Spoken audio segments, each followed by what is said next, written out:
Assalamualaikum warahmatullahi wabarakatuh.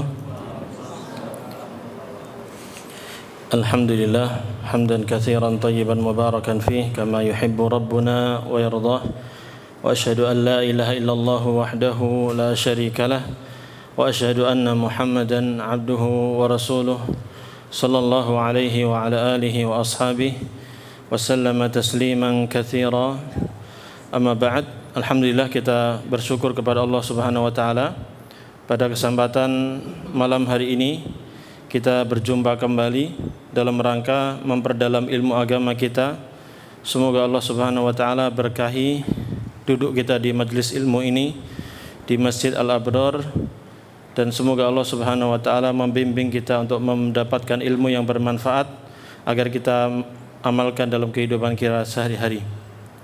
Alhamdulillah kita juga bersyukur kepada Allah Subhanahu wa taala. Pada pertemuan yang lalu kita telah selesai ujian, Pak ya. Sudah selesai ujian, semuanya sudah ujian. Total peserta ujian ada 35. Masya Allah. Nilainya bagus-bagus semuanya. Ya. Nggak ada yang nol. Ikhwan dan akhwat. Total 35 peserta. Untuk yang nilainya 100 berarti betul semua. Itu ada 11. Masya Allah, Pak. Yang 90 itu ada sekitar berapa? 19 kurangin 11 berapa? 8 ya? 8. Yang 90-an. Yang 80-an itu ada berapa, Pak? 29 kurangi 19 berapa? Hah? 10 orang 80. Nah, ada yang 70 satu orang, ada yang 60 itu ada 4 orang, ada yang 40 satu orang.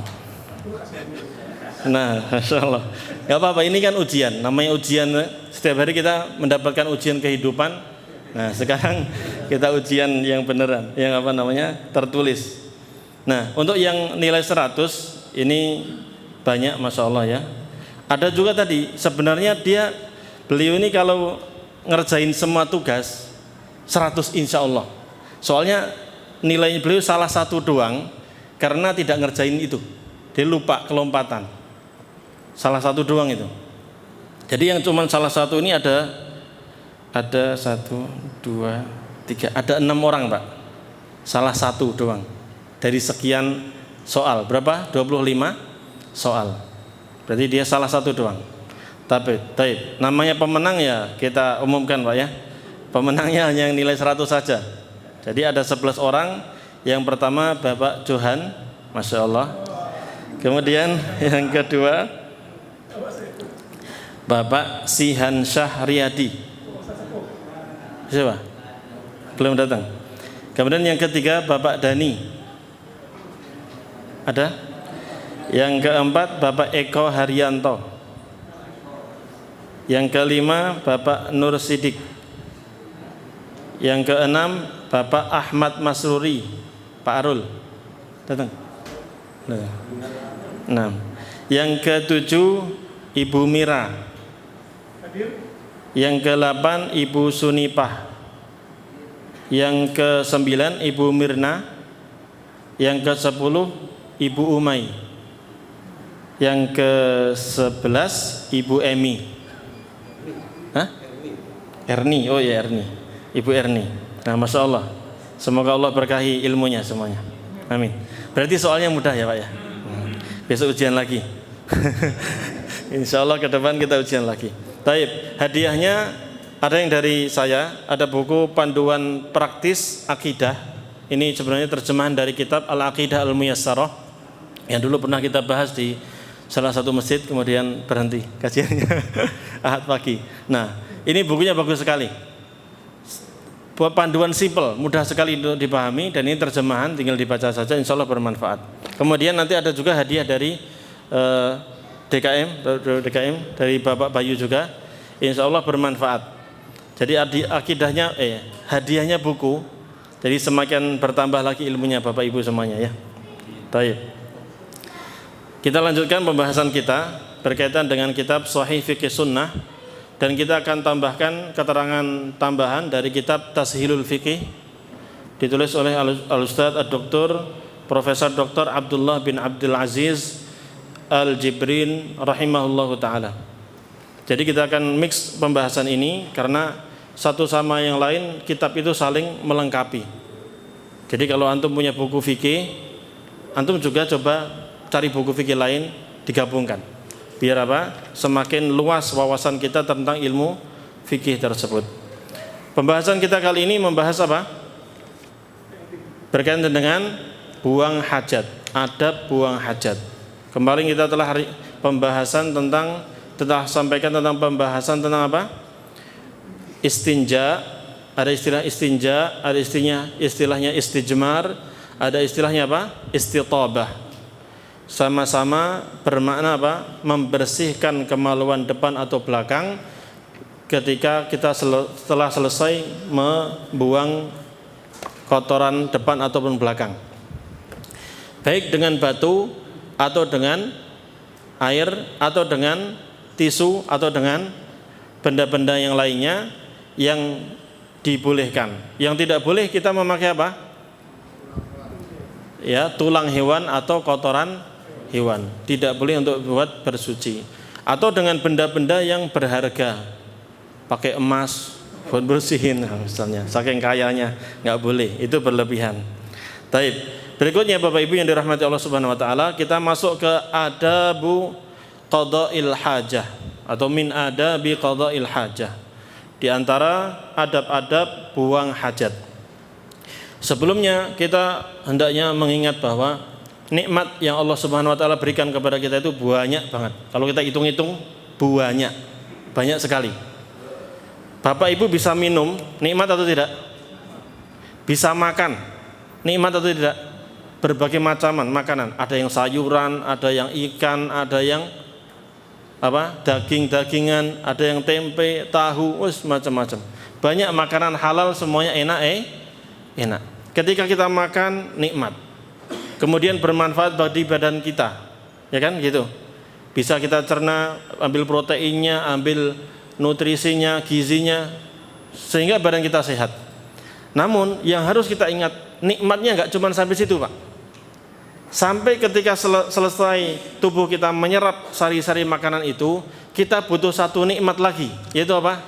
Nikmat bisa buang sampahnya itu. Kotoran makanan itu kan nggak semua terserap dengan baik, dan nggak semuanya dibutuhkan oleh tubuh kita. Ada benda-benda atau zat-zat yang tidak dibutuhkan oleh tubuh kita, sehingga Allah Subhanahu wa taala ciptakan lubang di belakang dan di depan untuk membuang kotor. Ini nikmat yang besar, Pak, yang hendaknya kita patut mensyukurinya. Walaupun hidup kita sulit, susah, tapi kalau kita bisa melakukan ini sudah nikmat luar biasa. Ya, Bapak bisa bayangkan orang yang tidak bisa buang air kecil, tidak bisa buang air besar, apa yang terjadi bagi dia? Diapain, Pak? Disobek di samping, dioperasi, dan nauzubillah, susahnya luar biasa. Kita alhamdulillah mulas, tinggal ke kamar mandi, selesai. Alhamdulillah. Ini nikmat yang harus kita syukuri. Yang kadang kalau kita nggak merenungi, tidak saling mengingatkan, kita lupa itu. Padahal itu nikmat. Ya.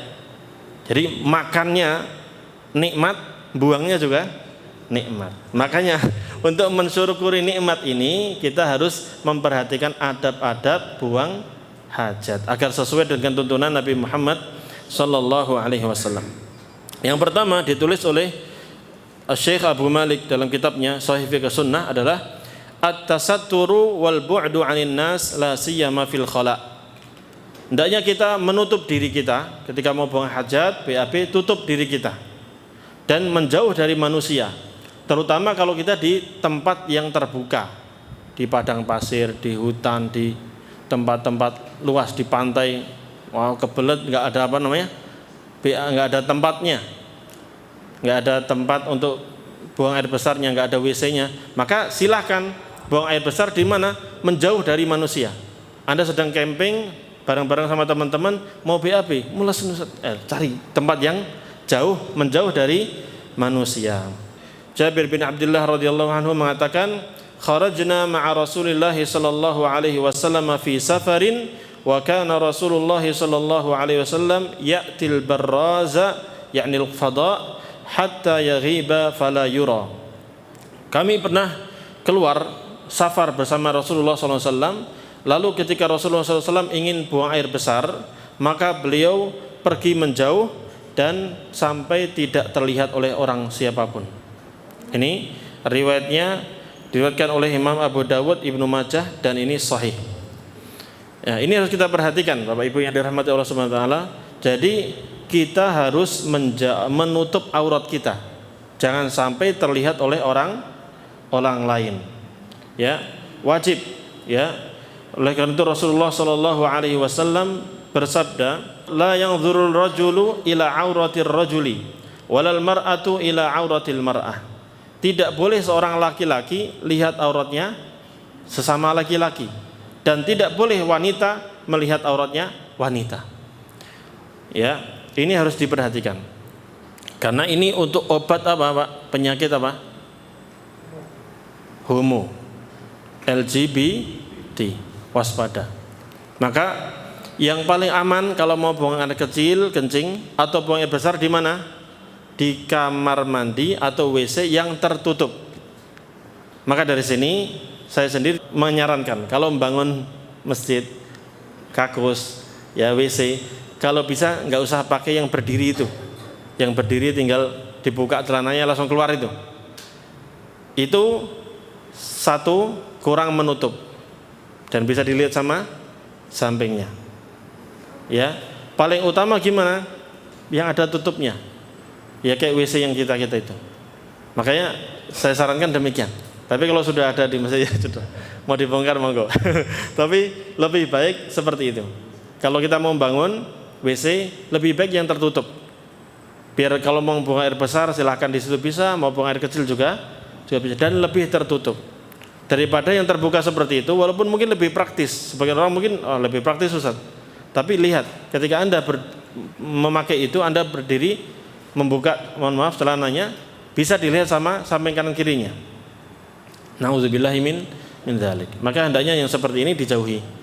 Kita hendaknya kalau mau buang air besar atau buang air kecil menjauh dan menutup aurat kita. Jangan sampai dilihat oleh orang lain. Walaupun itu sesama jenis, ya masih aman, ya. Tapi bahaya kalau ada orang-orang yang berpenyakit. Orang yang berpenyakit suka sama sesama jenis, maka dia akan memanfaatkan keadaan ini. Oleh karena itu Rasulullah SAW sudah memerintahkan tadi, melarang. La yanzuri, bisa dibaca sukun di situ. La yanzur ar-rajulu ila auratir rajul walal mar'atu ila auratil mar'ah. Janganlah seorang laki-laki lihat auratnya sesama laki-laki. Jangan pula wanita melihat auratnya wanita yang lain. Ini untuk menutup celah, jangan sampai kita memiliki penyakit tersebut. Ya, apalagi melihat auratnya lawan jenis, ini lebih haram lagi, jelas dalilnya. Yang kedua adalah ada mustishabi ma fihi zikrullah. Jangan sampai membawa benda-benda yang di situ disebutkan nama Allah. Kenapa? Karena nama Allah itu harus dimuliakan. Nama Allah harus dimuliakan. Jangan sampai kita membawa ke dalam kamar mandi atau ke dalam WC. Orang Islam, orang bertakwa itu harus memuliakan nama-nama Allah Subhanahu wa taala, syiar-syiar Allah. Dalam surat Al-Hajj Allah Subhanahu wa taala berfirman, "Dzalika wa may yu'azzim sya'airallah fa innaha min taqwal qulub." Demikianlah barang siapa yang mengagungkan syiar-syiar Allah, maka sesungguhnya itu termasuk ketakwaan dalam hati seseorang. Bentuk ketakwaan kita adalah kita memuliakan syiar-syiar Allah. Di antaranya memuliakan nama Allah. Ada nama tulisan Abdullah, ada tulisan Rasulullah di situ. Jangan sampai dibawa ke kamar mandi. Buku-buku pelajaran jangan dibawa ke kamar mandi dalam keadaan terbuka. Ya, sebagaimana Rasulullah sallallahu alaihi wasallam idza dakhala al-khala wada'a khatamahu. Rasulullah sallallahu alaihi wasallam apabila masuk ke kamar mandi, ke WC, maka beliau meletakkan cincinnya. Ini hadisnya lemah. Ya, diriwayatkan oleh Imam Abu Dawud, At-Tirmidzi, An-Nasa'i dan yang lainnya. Didhaifkan oleh Syekh Al-Albani. Ya, walaupun hadisnya lemah, ya, tapi ini sebenarnya termasuk adab-adab kita. Bagian memuliakan nama-nama Allah Subhanahu wa taala. Rasulullah SAW itu cincinnya ada tulisan apa?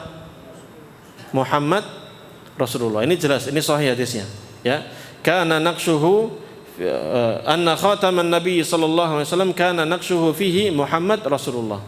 Cincinnya Rasulullah SAW itu di dalamnya ada tulisan Muhammad Rasulullah. Dan beliau tadi diriwayatkan tadi, walaupun hadisnya lemah, beliau ketika masuk ke kamar mandi maka beliau melepas cincin tersebut. Baik. Jadi adab-adabnya demikian. Termasuk di dalamnya adalah kita jangan membawa apa? Al-Qur'anul Karim, mushaf Al-Qur'an jangan dibawa ke kamar mandi. Al-Qur'an silahkan kalau mau kamar mandi dibawa, taruhlah di luar aja. Insya Allah nggak ada yang nyuri. Beda halnya kalau bapak naruh dompet di luar, bisa hilang. Tapi kalau Al-Qur'an insya Allah nggak ada yang mencuri. Ya sama, kitab-kitab gini insya Allah zaman sekarang nggak ada yang nyuri. Ini paling aman kitab-kitab kayak gini. Ya, beda kalau di pondok. Nah kalau di pondok insya Allah ada yang ngambil. Ada anak-anak yang nakal kadang ngambil, karena dia butuh juga Quran untuk ngapalin. Jadi la yanbaghi dukhulu amakinil khala bil mushaf. Tidak selayaknya seseorang masuk ke dalam kamar mandi atau WC dengan membawa mushaf Al-Qur'an. Ya. Karena ini termasuk bagian dari mengagungkan nama-nama Allah, mengagungkan kalamullah, ayat-ayat Allah Subhanahu wa taala. Ya. Namun ada pertanyaan di sini. Kalau Al-Qur'an itu bentuknya kertas gini, jelas itu ya, nggak usah masuk ke kamar mandi. Sekarang pertanyaannya, HP ada aplikasi Al-Qur'an atau tidak? Ada.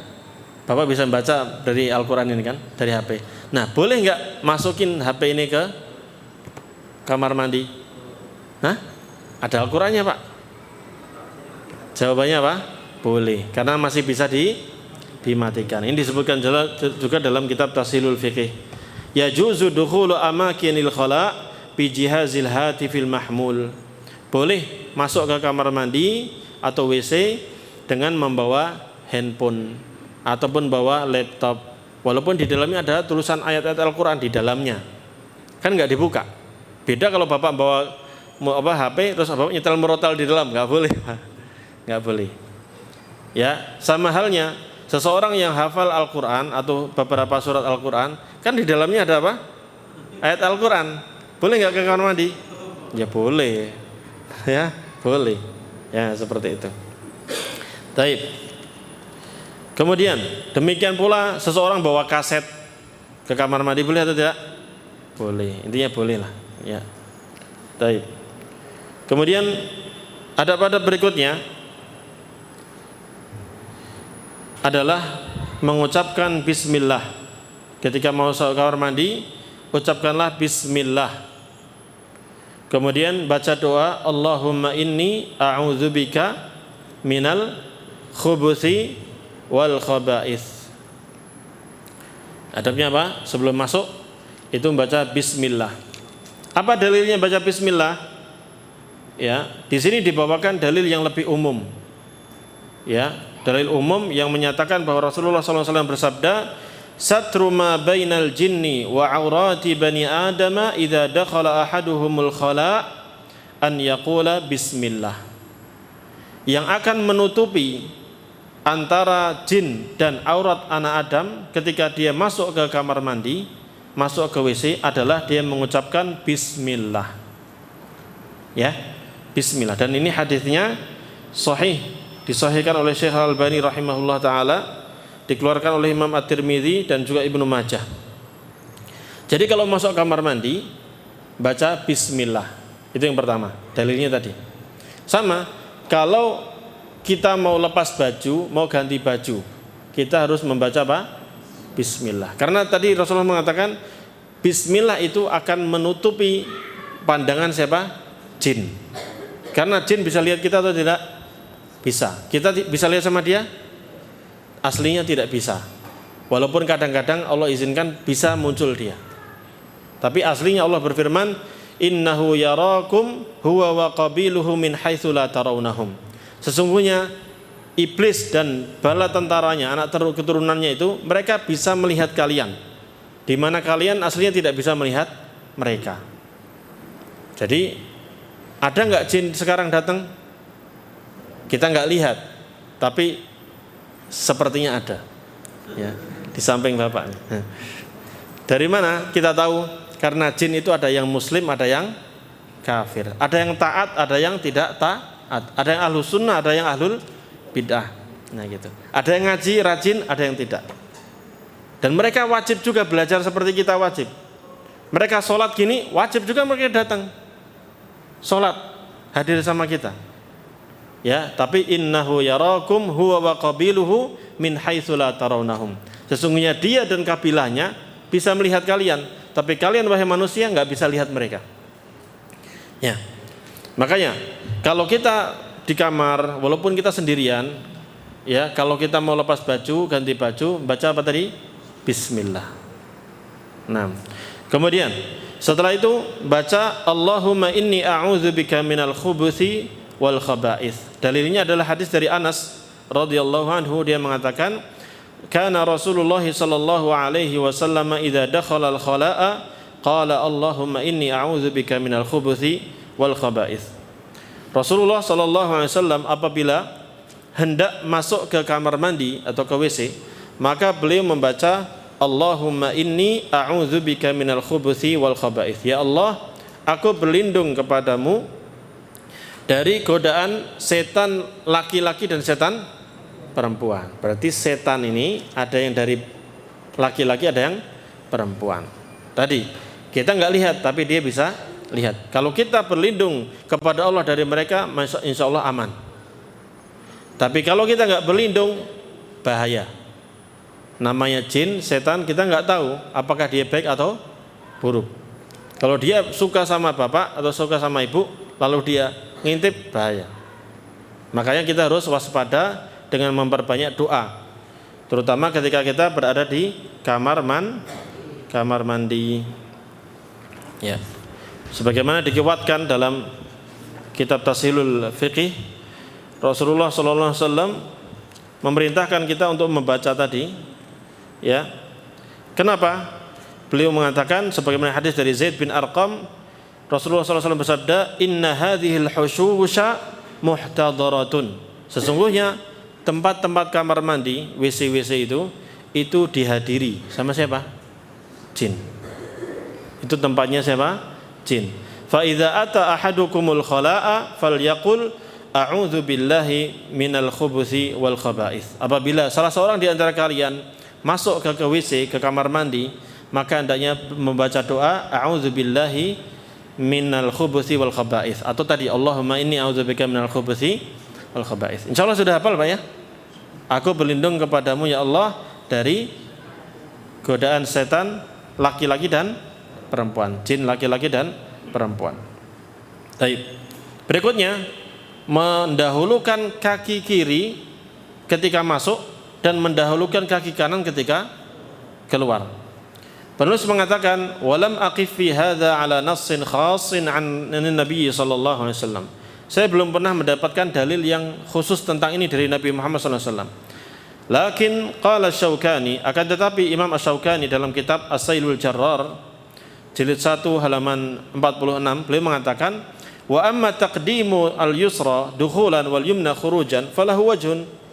Adapun mendahulukan kaki kiri ketika masuk dan mendahulukan kaki kanan ketika keluar dari kamar mandi, maka ini sebenarnya ada sisi pendalilan lain. Walaupun tidak ada dalil yang sharih, tapi ada pembahasan yang lain. Kenapa? Likauni tayammuni fima huwa syarif. Karena mendahulukan yang kanan itu biasanya dilakukan untuk sesuatu yang mulia. Dan Rasulullah SAW disebutkan dalam hadis yuhibbut tayammuna fi kulli syai'in.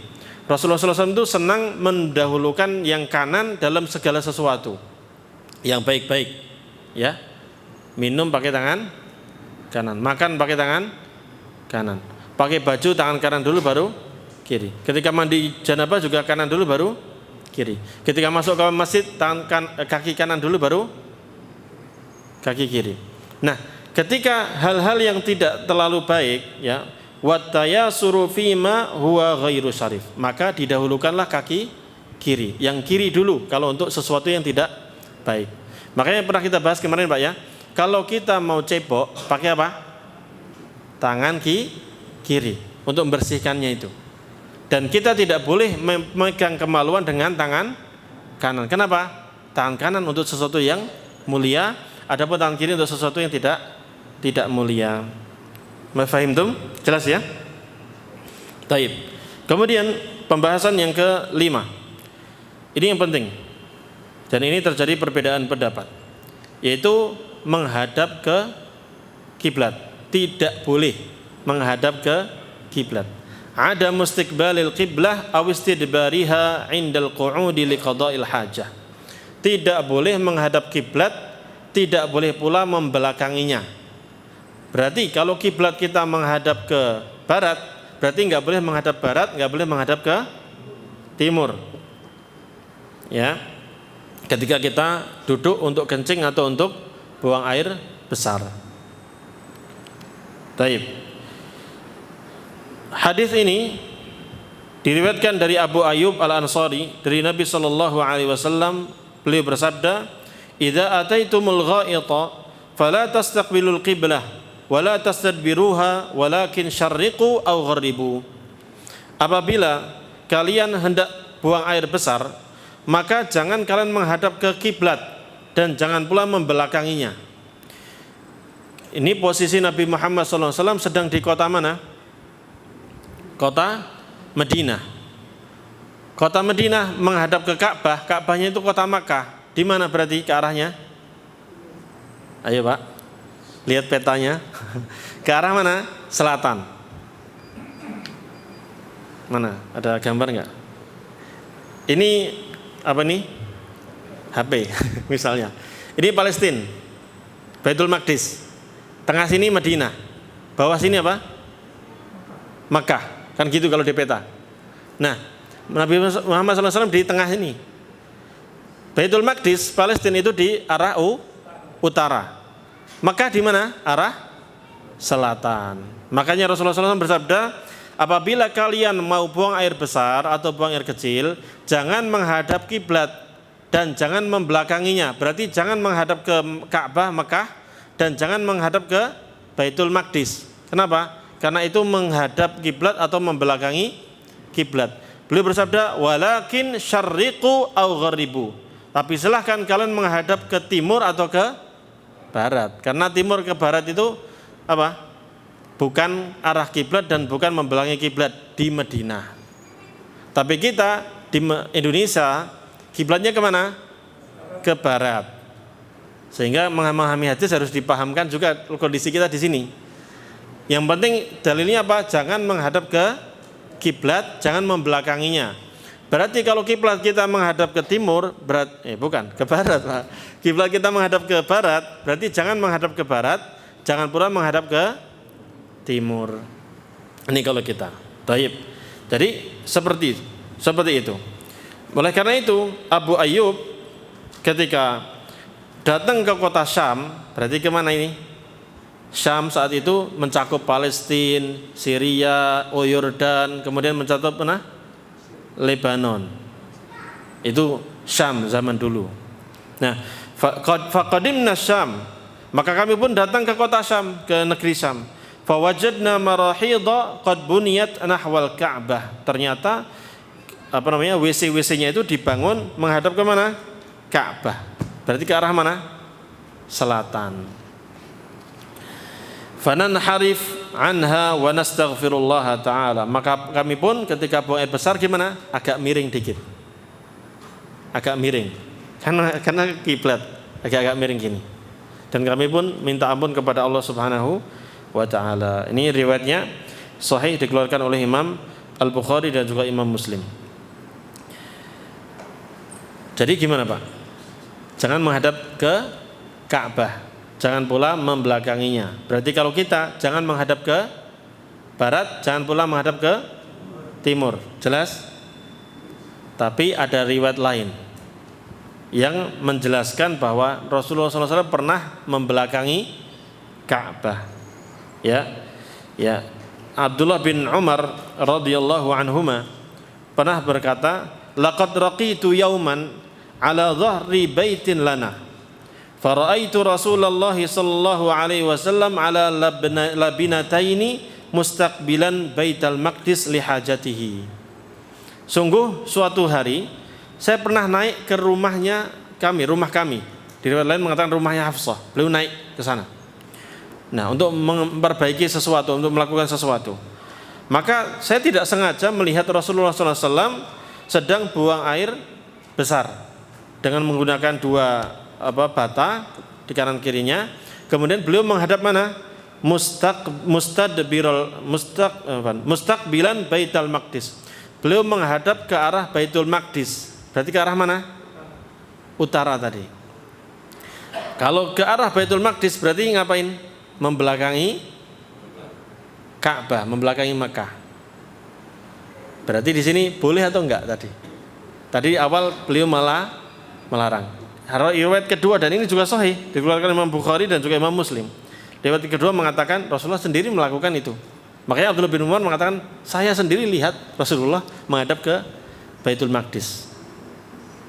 Nah, oleh karena itu dalam memahami dua riwayat ini, para ulama berbeda pendapat. Ya, ada yang mengatakan yang pertama bahwasanya larangan untuk menghadap kiblat itu dan membelakanginya itu mutlak dimanapun, baik di tempat yang lapang ataupun tempat yang udah ada bangunannya. Ya. Kemudian ini mazhabnya Imam Abu Hanifah, Imam Ahmad, dan Ibnu Hazm, dan juga Syekhul Islam Ibnu Taimiyah dan juga yang lainnya. Kemudian pendapat yang kedua mengatakan bahwa larangan tadi ini khusus untuk yang di tempat yang lapang, di padang pasir, di tempat yang lapang, yang tidak ada bangunan di sana. Tapi kalau di bangunan maka boleh menghadap kiblat atau membelakangi kiblat. Nah, enak ini atau yang mana? Ya, ini pendapat siapa? Ini pendapat Imam Syafi'i, Imam Malik, dan riwayat yang paling sahih dari Imam Ahmad, dan juga riwayat dari Imam Ishaq ibn Rahawai. Nah, mereka bagaimana memahami dua hadis tadi? Mereka mengumpulkan dua hadis tadi. Ya, kalau ada bangunannya ditutup dengan bangunan atau dengan tirai, dengan apa, maka itu silakan apa? Boleh menghadap kiblat atau boleh membelakangi kiblat. Tapi kalau di tempat yang terbuka, maka tidak boleh sama sekali. Tidak boleh menghadap kiblat, tidak boleh pula membelakangi kiblat. Adapun pendapat yang ketiga, ini pendapat juga diriwayatkan dari Abu Hanifah dan juga Imam Ahmad, maka yajuzul istidbar faqat. Ya. Yang dibolehkan adalah menghadap, membelakangi saja, itu boleh. Tapi kalau menghadapnya tidak boleh. Jadi kalau menghadap ke mana? Kalau kita menghadap ke timur itu masih boleh. Tapi kalau ke barat enggak boleh. Mana pendapat yang kuat? Ya? Mana pendapat yang kuat? Wallahu a'lam bishawab. Kalau kita mau lepas dari pendapat ini, daripada kita pusing, maka silahkan kalau kita mau membangun rumah atau membangun kamar mandi, silahkan jangan menghadap ke kiblat kalau mau bangun rumahnya. Tapi kalau sudah dibangun ya sudah, gimana lagi? Masa kita mau buang air besarnya di buangan air kan nggak boleh, nggak tepat. Bisa dipahami Bapak Ibu? Jadi gitu. Kalau penulis dari siapa namanya? Syekh Abdullah Al-Jibrin rahimahullah ta'ala, beliau menguatkan bahwa kalau itu di bangunan maka silahkan menghadap kiblat pun tidak mengapa. Tapi kalau di luar bangunan maka itu apa? Dilarang. Jelas sampai sini? Ada pertanyaan? Nanti aja.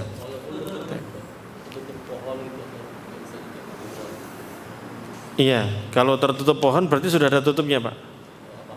Aman, sudah aman. Yang enggak boleh itu kalau terbuka sama sekali. Iya, tanah lapang gitu. Yang kita ngumpet doang gitu, enggak ada apa penutupnya, itu maka tidak boleh menghadap ke kiblat, tidak boleh pula membelakanginya.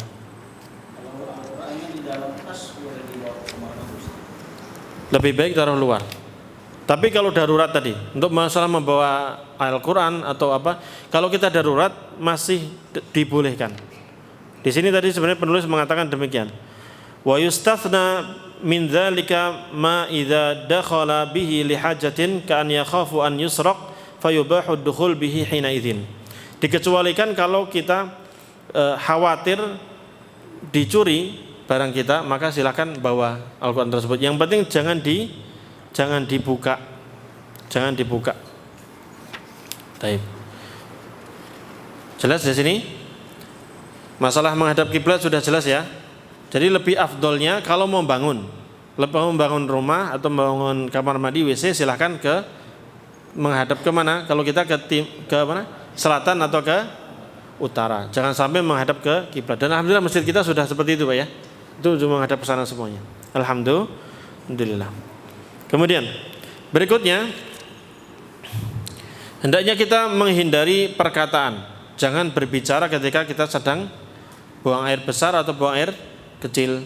Sebagaimana Abdullah bin Umar radhiyallahu anhu mengatakan bahwasanya anna rajulan marra 'ala Nabi sallallahu alaihi wasallam wa huwa yabul fasallama alaihi falam yarudda alaihi. Suatu saat Nabi Muhammad SAW sedang kencing. Lalu ada seseorang yang melewati beliau dan mengucapkan salam, Assalamualaikum ya Rasulullah. Nah gitu. Maka Rasulullah SAW tidak menjawab salam beliau. Padahal jawab salam hukumnya apa? Wajib. Ya. Tapi Nabi Muhammad SAW tidak menjawab salamnya.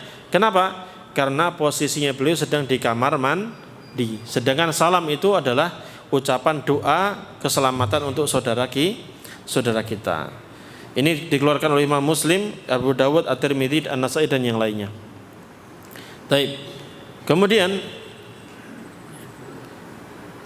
hendaknya kita hindari buang air besar atau kencing di jalanan yang biasa dilewati oleh manusia.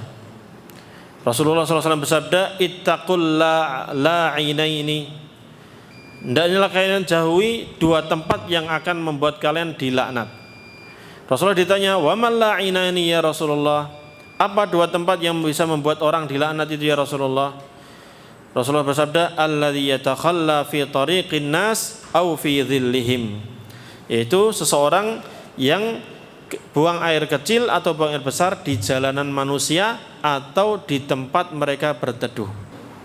Kemudian berikutnya, kita tadi hendaknya menjauhi buang air besar atau buang air kecil di tempat orang biasanya lewat di sana atau di tempat biasa bernaung. Nah, tempat biasa lewat berarti jalan. Tempat biasa bernaung berarti apa? Apa, Pak? Ya, termasuk di pasar-pasar gitu. Kemudian di tempat-tempat halte bus, di terminal. Makanya di sini penulis juga Syekh Abdullah Al-Jibril mengatakan tidak boleh bagi seorang muslim untuk mengganggu manusia yang lainnya di tempat-tempat yang biasa mereka melewatinya atau memanfaatkannya. Seperti di pasar-pasar untuk jual beli atau di tempat-tempat mereka biasa berkumpul, baik untuk naik kereta api atau untuk naik pesawat atau untuk naik bis atau mobil-mobil yang lainnya. Maka tidak boleh di terminal-terminal seperti itu, karena itu mengganggu orang-orang yang lewat di sana. Dan secara kebersihan juga sangat mengganggu sekali. Kemudian makruh hukumnya, dibenci ya, tidak boleh juga melakukannya, buang hajat di bawah pohon yang berbuah. Nah, mohon perhatikan Pak, di bawah pohon berbuah. Dan ini tidak ada perbedaan pendapat di kalangan para ulama. Kenapa? Li'anna dzalika yu'dhin nas alladzi yaqsiduna hadhihi syajarah li akhri thamriha. Karena ini akan mengganggu orang yang akan mengambil buah tersebut. Lagi mau panen ada apa? Ada pupuk di situ. Ya, atau bau kencing kan enggak enak. Ya, itu mengganggu. Wa qad yufsidu thamrata 'alaihim in saqatat 'alan najasah. Dan bisa jadi ini akan merusak buah yang ada di situ. Atau rusak karena menyerap itu kita nggak tahu. Cuman dari sini kita atau kalau dia jatuh kena najisnya, kan orang jadi nggak bisa memanfaatkan. Durian jatuh kena itu, nggak jadi masak, jadi makan. Tapi kalau buah tersebut tidak ada, ketika pohon tersebut tidak ada buahnya dan tidak ada manusia yang biasa berteduh di situ, maka tidak makruh untuk apa? Buang air kecil di situ atau buang air besar di situ. Yang penting intinya jangan sampai mengganggu. Kemudian yang nggak ada di buku Sahih Fiqh Sunnah, yaitu haram buang air besar atau buang air kecil di atas kuburan. Nah, apalagi ada keyakinan tertentu untuk biar sakti misalnya, kita nggak tahu. Nah, ini nggak boleh ya, hukumnya haram. Ya, dalilnya apa? Pakai kias. Ya, duduk di atas kuburan aja haram, apalagi sampai menghina dengan cara dikencingi. Ingat Pak, di kuburan itu ada siapa? Ada orang meninggal. Dan orang Islam itu memuliakan orang yang mati dan orang yang hidup. Makanya praktek pemandian jenazah juga harus hati-hati. Jangan sampai kita menyakiti siapa? Orang yang meninggal itu, walaupun sudah meninggal, nyawanya nggak ada, tapi dalam Islam tetap dimuliakan. Bahkan memotong jari orang yang meninggal sama hukumnya seperti memotong jari orang yang hidup. Baik. Kemudian tadi makruh buang hajat di sekitaran kuburan, antara kubur satu dengan yang lainnya. Kenapa? Karena buang hajat yang dekat dari orang yang hidup itu saja tidak boleh. Maka demikian pula kalau orang mati di sampingnya antum kencing di situ juga tidak boleh. Karena hurmatal mayyit ka hurmatil hayy. Karena kehormatan orang yang meninggal sama dengan kehormatan orang yang hidup. Gimana Pak? Jangan dilakuin ya. Baik. Kemudian berikutnya ada larangan untuk buang air besar atau kencing di tempat mandi. Ada riwayat menyatakan nahan Nabi sallallahu alaihi wasallam an yabular rajulu fi mughtasalihi. Rasulullah sallallahu alaihi wasallam melarang seseorang kencing di tempat dia mandi. Apa maksudnya? Kita akan bacakan penjelasannya di buku ini, di buku Tashilul Fiqh. Ya, lihat. Yukrahu an yabulal insanu fil makanil ladzi yaghtasilu fihi idza kana yakhsha min talawuthi jasadil mughtasili bihi. Ya. Dibenci seseorang kencing di tempat dia mandi di sana apabila dia khawatir akan terkotori oleh kotoran yang dia buang itu. Nah, pertanyaannya, sekarang berlaku enggak di kamar mandi kita? Sepertinya tidak. Kenapa Pak? Karena kita sudah siram. Kita ada kakusnya sendiri. Ya atau tidak? Ada kakus sendiri, tinggal kita semprot, bersih. Sehingga tidak ada ketakutan, khawatir untuk kotoran tadi kembali ke kita. Sama kalau Anda kencing, kita kencing juga sudah kita siram. Sehingga kalau mandi di situ, dan ini mayoritas kamar mandi di kita apa? Ini kamar mandi, bathtub embernya, baknya, di sini apa? Kakusnya, WC-nya. Nah, ini tidak berlaku hadis ini. Hadis ini berlaku ketika kamar mandinya itu tadi mungkin modelnya kayak tanah atau gimana, kemudian di situ khawatir kotorannya balik ke kotoran kita. Paham? Ya. Kalau bangunan di sekarang alhamdulillah Allah mudahkan bangunannya pakai keramik sehingga kekhawatiran itu tidak ada. Maka ini perlu penjelasan dari para ulama. Ya. Kemudian berikutnya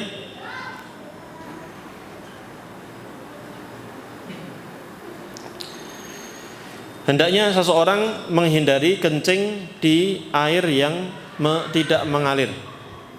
Kenapa? Karena itu akan membuat air tersebut tidak suci.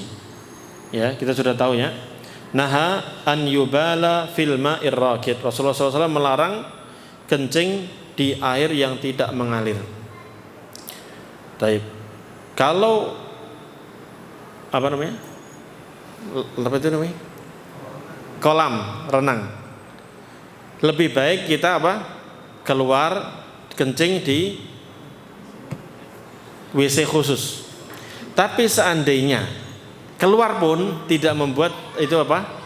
Najis, karena airnya sangat banyak dan seringnya, bukan mayoritasnya, dia akan mengalir. Tapi kalau bapak bisa kencing di luar lebih utama, kan nggak enak juga kencing sini terus ada yang renang bus gitu, wah itu kan kerasa juga hangat. Tuh ya. Nah, baik. Berikutnya Pak, irtiyadul makan ar-rahu al-layyin 'inda tabawul wajtinabul makan as-salbi ihtirazan min irtidadin najasati alaih. Hendaknya kita ini berlakunya enggak bisa dipraktekkan bisa tidak. Hendaknya kita mencari tempat yang bisa menyerap air dengan baik dan jangan sampai ada mantul. Ini kalau kita misalnya di tempat kosong ya, tempat luas di luar. Ya di padang pasir atau mana, coba cari tanah yang lembek yang kalau disiram air itu enggak apa mental. Tapi kalau kita sudah di kamar mandi yang seperti kita ya sudah, Anda bisa lebih paham kira-kira biar enggak mencrat itu, biar enggak balik itu gimana caranya, ya baik mau ditaruh di pas di lubangnya bisa, atau ditaruh di mana Pak biasanya? Mungkin di temboknya dan seterusnya. Yang jelas disiram, yang jelas harus disiram. Kemudian perhatikan adab-adab istinja.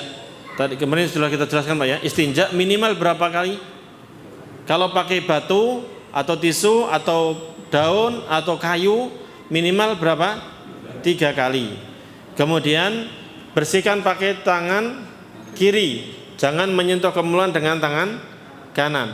Kalau kita pakai air itu lebih utama. Jadi siramkan gayungnya pakai tangan kanan, yang cebok pakai apa? Tangan kiri. Kalau Anda bisa pakai sabun untuk buang air besar terutama, maka itu lebih utama dan itu sah dan bisa membersihkan. Setelah selesai ya, kita selesai dari buang hajat, maka apa yang kita lakukan? Keluar dengan membaca apa? Ghufranaka. Artinya apa? Ya Allah, kami memohon ampunanmu. Ya, kami memohon ampunanmu. Ini disebutkan dari Aisyah radhiyallahu anha, kana an-nabiy sallallahu alaihi wasallam idza kharaja minal khala qala ghufranaka. Nabi Muhammad sallallahu alaihi wasallam apabila keluar dari WC atau kamar mandi, maka beliau mengucapkan ghufranaka. Ya Allah, kami memohon ampunanmu. Ya. Sekarang pertanyaannya, kenapa kita minta ampunan saat keluar dari kamar mandi, Pak? Kenapa, Pak? Ada yang bisa jawab?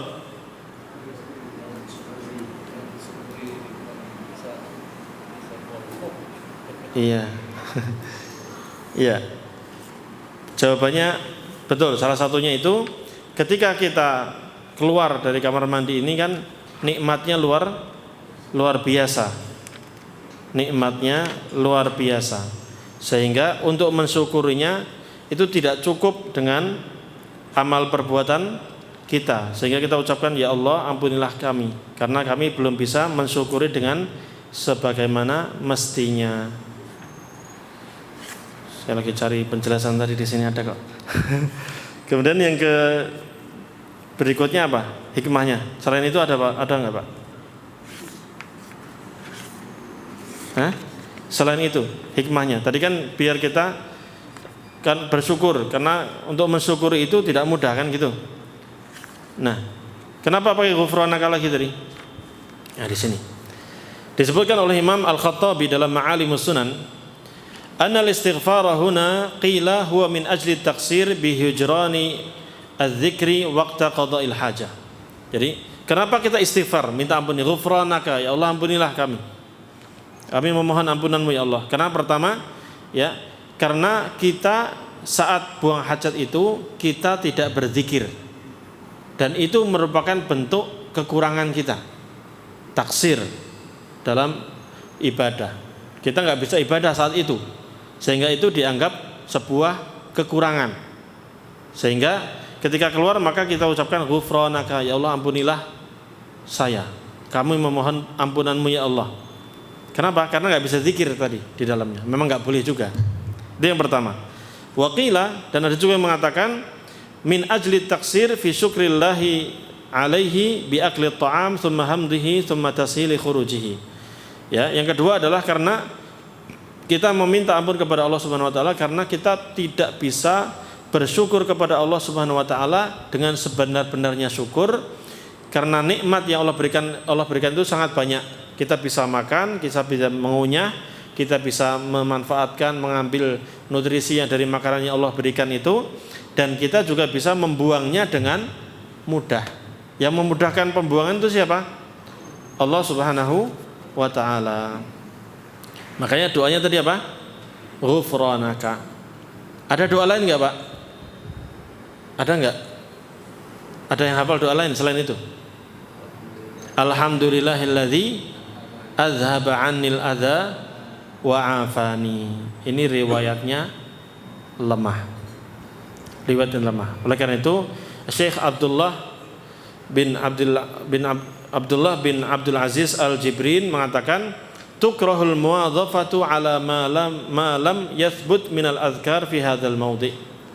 Ya, tidak disukai atau dibenci, ya, dibenci terus-menerus membaca zikir yang tidak ada dalil yang kuat tentang hal ini. Seperti apa? Alhamdulillahilladzi azhaba 'annil adza wa 'afani. Ini termasuk dalil yang zikir yang dalilnya kurang kuat, tidak kuat. Walaupun secara artinya bagus atau tidak? Bagus, Pak. Alhamdulillah, segala puji bagi Allah, alladzi azhaba 'annil adza wa 'afani, yang telah menghilangkan dari saya itu kotoran ini. Ini kalau enggak dihilangkan jadi penyakit. Wa 'afani, dan Allah yang memberikan aku kesehatan. Dengan dibuangnya jadi sehat. Bagus atau tidak? Bagus. Cuman riwayatnya ini lemah.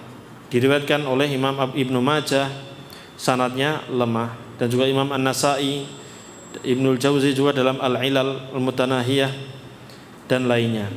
Ini didhaifkan oleh para ulama. Makanya yang simpel adalah ghufranaka saja.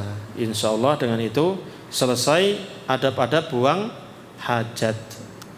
Sisa satu, Pak, laki-laki atau perempuan. Apakah kencingnya itu berdiri atau duduk? Karena apa? Ini terjadi perbedaan pendapat juga di kalangan para ulama. Kenapa? Ada 5 hadis dari Rasulullah SAW yang 3 sahih. Dari 3 itu ada pengingkaran Aisyah radhiyallahu anha bahwa Rasulullah SAW itu, Aisyah mengatakan, barang siapa yang memberitahu kepada kalian bahwa Nabi SAW itu kencingnya berdiri, maka jangan benarkan dia. Karena Rasulullah SAW tidak pernah kencing kecuali dalam keadaan duduk. Ini riwayatnya sahih li ghairihi. Riwayat At-Tirmidzi, An-Nasa'i, Ibnu Majah dan Imam Ahmad. Ya, hadis berikutnya menyatakan bahwa Rasulullah SAW itu berdiri ketika kencing. Siapa yang meriwayatkan? Kalau Aisyah radhiyallahu anha itu lihatnya di mana? Di rumah. Ini meriwayatkan hadis yang kedua, Hudzaifah ibnul Yaman. Anna Nabiy sallallahu alaihi wasallam intaha ila sabatati qaumin fabala qa'iman. Saya pernah melihat, ya, bahwa Nabi Muhammad SAW ya kencing dalam keadaan berdiri. Fatanahaitu faqala udnuhu. Maka saya pun meminggir. Rasulullah SAW mengatakan mendekat sini, mendekat. Maka Hudzaifah pun membawa air untuk Rasulullah SAW wudu dan membersihkan atau mengusap kedua sepatunya. Ini hadisnya juga sahih. Bahkan riwayat Bukhari dan Muslim.